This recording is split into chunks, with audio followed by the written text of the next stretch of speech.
ಭಾರತದ ಆರ್ಥಿಕ ಮತ್ತು ಭೌಗೋಳಿಕ ರಾಜಕೀಯ ಪ್ರಯಾಣದಲ್ಲಿ ಇದು ಅತ್ಯಂತ ನಿರ್ಣಾಯಕ ಕ್ಷಣ ಎಂದು ಬಣ್ಣಿಸಿರುವ ಭಾರತ ಸರ್ಕಾರದ ಮುಖ್ಯ ಆರ್ಥಿಕ ಸಲಹೆಗಾರರಾದ ಡಾಕ್ಟರ್ ವಿ. ಅನಂತ ನಾಗೇಶ್ವರನ್ ಅವರು, ಭಾರತವು ಒಂದು ಬಿಕ್ಕಟ್ಟಿನಲ್ಲಿಲ್ಲ, ಬದಲಿಗೆ ಮಹತ್ವದ ತಿರುವಿನಲ್ಲಿದೆ ಎಂದು ಹೇಳಿದ್ದಾರೆ. ಜೊತೆಗೆ, ವೇಗವಾಗಿ ಬದಲಾಗುತ್ತಿರುವ ಜಾಗತಿಕ ವ್ಯವಸ್ಥೆಯಲ್ಲಿ ದೇಶವು ತನ್ನ ಸ್ಥಾನವನ್ನು ಭದ್ರಪಡಿಸಿಕೊಳ್ಳಲು ತುರ್ತು ಪ್ರಜ್ಞೆ, ಕಾರ್ಯತಂತ್ರದ ಸ್ಪಷ್ಟತೆ ಮತ್ತು ಸಾಂಸ್ಥಿಕ ಆತ್ಮವಿಶ್ವಾಸದೊಂದಿಗೆ ಕಾರ್ಯನಿರ್ವಹಿಸಬೇಕು ಎಂದು ಕರೆ ನೀಡಿದ್ದಾರೆ.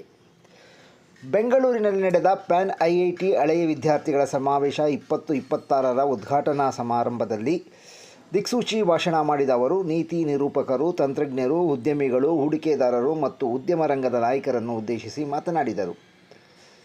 ಜಾಗತಿಕ ಆರ್ಥಿಕತೆಯನ್ನು ಮರುರೂಪಿಸುತ್ತಿರುವ ರಚನಾತ್ಮಕ ಬದಲಾವಣೆಗಳು ಹಾಗೂ ಉತ್ಪಾದನೆ, ಇಂಧನ, ಕೃತಕ ಬುದ್ಧಿಮತ್ತೆ, ಪ್ರತಿಭೆ ಮತ್ತು ಭೌಗೋಳಿಕ ರಾಜಕೀಯದಲ್ಲಿ ಭಾರತಕ್ಕಿರುವ ಕಾರ್ಯತಂತ್ರದ ಅವಕಾಶಗಳನ್ನು ಅವರು ವಿವರಿಸಿದರು.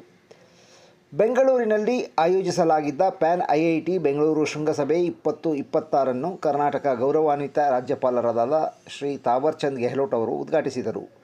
ಆವಿಷ್ಕಾರಗಳನ್ನು ಉತ್ತೇಜಿಸುವಲ್ಲಿ, ದೇಶದ ಜ್ಞಾನ ಆಧಾರಿತ ಆರ್ಥಿಕತೆಯನ್ನು ಬಲಪಡಿಸುವಲ್ಲಿ ಮತ್ತು ಭಾರತದ ಅಭಿವೃದ್ಧಿಯ ಪಥಕ್ಕೆ ಅರ್ಥಪೂರ್ಣ ಕೊಡುಗೆ ನೀಡುವಲ್ಲಿ ಐಐಟಿ ಸಮುದಾಯದ ಪಾತ್ರವನ್ನು ಅವರು ಶ್ಲಾಘಿಸಿದರು.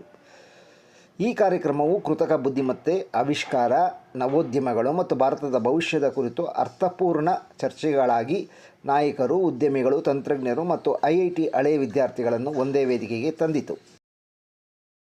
2019 pass out and I am one of the organizing member of PAN IIT.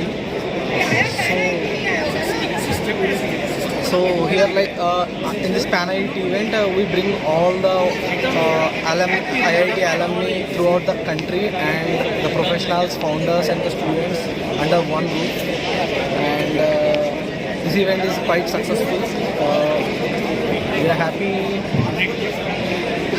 A big thanks to everyone for making this event a big successful, and we are happy for in every place we started doing it. Last time we did it on Hyderabad, and now we are doing it in Bangalore, and before 2 years back also it happened in Bangalore.